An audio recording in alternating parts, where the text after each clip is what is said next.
आसमान में उड़ने का सपना सच कहूं तो हम में से बहुतों का होता है ना। लेकिन कॉकपिट तक पहुंचने का असल रास्ता क्या है?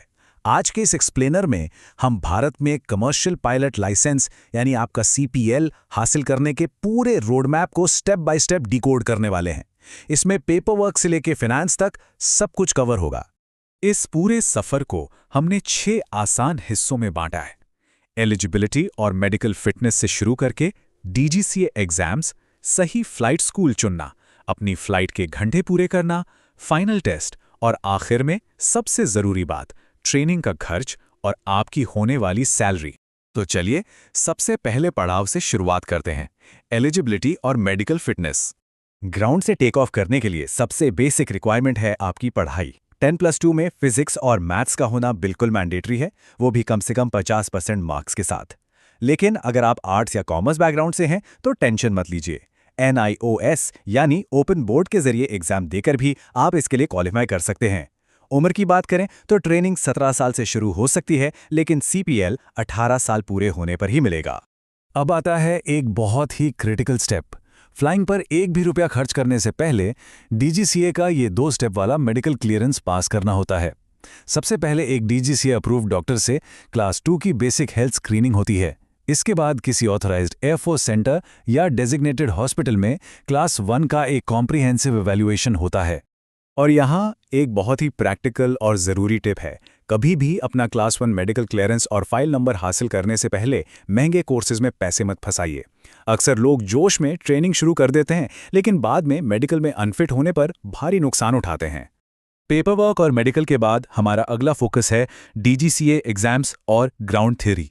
ये एग्जाम्स काफ़ी मुश्किल माने जाते हैं, लेकिन 6 महीने की एक सॉलिड स्ट्रैटेजी से इन्हें क्रैक किया जा सकता है। पहले महीने में सिर्फ फंडामेंटल सेट कीजिए, दूसरे और तीसरे महीने में कोर सब्जेक्ट्स में गहराई तक जाइए, चौथे महीने में टेक्निकल जनरल को शामिल करें और फिर 5वें और 6ठे महीने में जमकर प्रैक्टिस, मॉक एग्जाम्स और फाइनल रिवीजन कीजिए। आपको बता दें कि प्लेन उड़ाने के लिए इन 5 तकनीकी विषयों में कम से कम 70% पासिंग स्कोर लाना बिल्कुल अनिवार्य है। इनमें एयर नेविगेशन, एयर रेगुलेशंस और एविएशन मीटियोरोलॉजी शामिल हैं। मीटियोरोलॉजी के लिए तो IC जोशी की मैनुअल को एविएशन की बाइबल ही कहा जाता है। ये कोई आसान काम नहीं है, इसके लिए काफ़ी डेडिकेशन चाहिए। थ्योरी के बाद आता है सबसे अहम फैसला, अपने लिए सही फ्लाइट स्कूल चुनना। तो सवाल यह है कि ट्रेनिंग इंडिया में करें या विदेश में? इंडिया में इग्रुआ जैसे क्लब्स में ट्रेनिंग करने का सबसे बड़ा फायदा यह है कि बाद में आपको किसी महंगे लाइसेंस कन्वर्शन की जरूरत नहीं पड़ती और आपको लोकल एयर स्पेस का अच्छा एक्सपीरियंस मिल जाता है। लेकिन हाँ, मॉनसून और इंफ्रास्ट्रक्चर की वजह से कभी कभी देरी हो सकती है। वहीं अगर आप USA, ऑस्ट्रेलिया या साउथ अफ्रीका जाते हैं तो ट्रेनिंग 8 से 12 महीने में काफ़ी तेज़ी से पूरी हो जाती है। पर वहां रहने का ज़्यादा खर्च, वीज़ा के झंझट और वापस आकर डीजीसीए लाइसेंस कन्वर्शन का भारी खर्चा भी उठाना पड़ता है। अब पहुंचते हैं इस पूरे रोड मैप के सबसे रोमांचक हिस्से पर, अर्निंग द फ्लाइट आवर्स।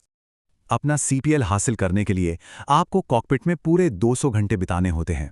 जरा सोचिए, ये लगातार कई दिनों तक बिना रुके गाड़ी चलाने जैसा है।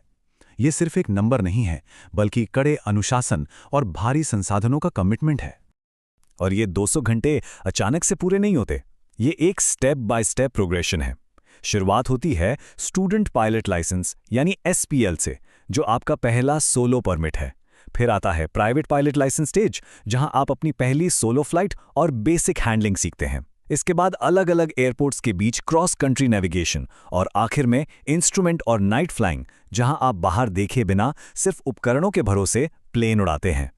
इस पूरे 10 से 18 महीने के इंटेंस ट्रेनिंग पीरियड में कंसिस्टेंसी बहुत ज़रूरी है। अगर आप बीच में लंबा ब्रेक लेते हैं तो आपको महंगी रिफ्रेशर फ्लाइंग करनी पड़ सकती है, जिससे आपके समय और पैसे दोनों की बर्बादी होती है। 200 घंटे पूरे करने के बाद अब वक्त है फाइनल टेस्ट्स और आपके CPL एप्लीकेशन का। फाइनल CPL बुकलेट हाथ में आने से पहले कुछ आखिरी हर्डल्स पार करने होते हैं। आपको RTRA रेडियो एग्जाम क्लियर करना होता है और ICO लेवल 4 की इंग्लिश प्रोफिशिएंसी साबित करनी होती है।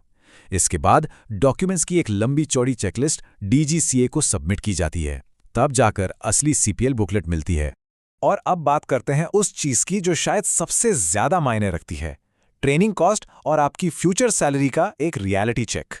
अगर एस्टिमेटेड बजट को देखें तो इंडिया में इस ट्रेनिंग का औसत खर्च लगभग 50 लाख रुपए आता है। साउथ अफ्रीका भी करीब 52 लाख के साथ एक काफी अच्छा और कंपेटिटिव ऑप्शन है। लेकिन अगर आप अमेरिका जैसी जगहों को चुनते हैं तो ये खर्च आसानी से 65 लाख या उससे ज्यादा तक जा सकता है। इसके अलावा आपके पास दो अलग अलग रास्ते होते हैं। कन्वेंशनल रूट में 40 से 55 लाख का खर्च आता है, लेकिन लाइसेंस मिलने के बाद नौकरी आपको खुद ढूंढनी पड़ती है, जिसकी कोई गारंटी नहीं होती। दूसरा है कैडेट पायलट प्रोग्राम। इंडिगो या एयर इंडिया जैसी एयरलाइंस इसे सीधा चलाती हैं। इसका शुरुआती खर्च 80 लाख से 1.2 करोड़ रुपए तक हो सकता है, जो कि काफ़ी ज़्यादा है, लेकिन इसमें ट्रेनिंग पूरी होते ही 100% जॉब गारंटी मिलती है। करियर की अनिश्चितता खत्म करने के लिए ये एक बहुत बड़ा फैक्टर है। अब देखते हैं कि इस भारी इन्वेस्टमेंट के बदले आपको लॉन्ग टर्म रिटर्न क्या मिलता है। एक फर्स्ट ऑफिसर के तौर पर सालाना 12 से 30 लाख रुपए की शुरुआत होती है, और जैसे जैसे आपका एक्सपीरियंस बढ़ता है, एक कैप्टन की सैलरी 60 लाख से लेकर 1 करोड़ रुपए सालाना से भी ऊपर जा सकती है। साफ है कि अगर आप एजुकेशनल लोन लेते हैं तो इस करियर में उसे चुकाना काफ़ी प्रैक्टिकल है। तो इस पूरे एक्सप्लेनर के बाद एक बहुत बड़ा सवाल सामने आता है, क्या इतना पैसा, इतनी मेहनत और इतना लंबा वक्त लगाना वाकई आसमान जीतने के इस इनाम के लायक है? बादलों के ऊपर से दुनिया देखने की जो आज़ादी और जो रुतबा एक पायलट को मिलता है, वो सच में बेजोड़ है। पर क्या आप इस चुनौती के लिए तैयार हैं?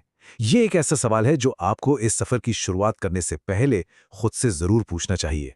ऐसी ही वीडियो के लिए हमें लाइक, शेयर, कमेंट और सब्सक्राइब जरूर करें, और ये भी बताइए कि किस टॉपिक पर वीडियो बनाएं।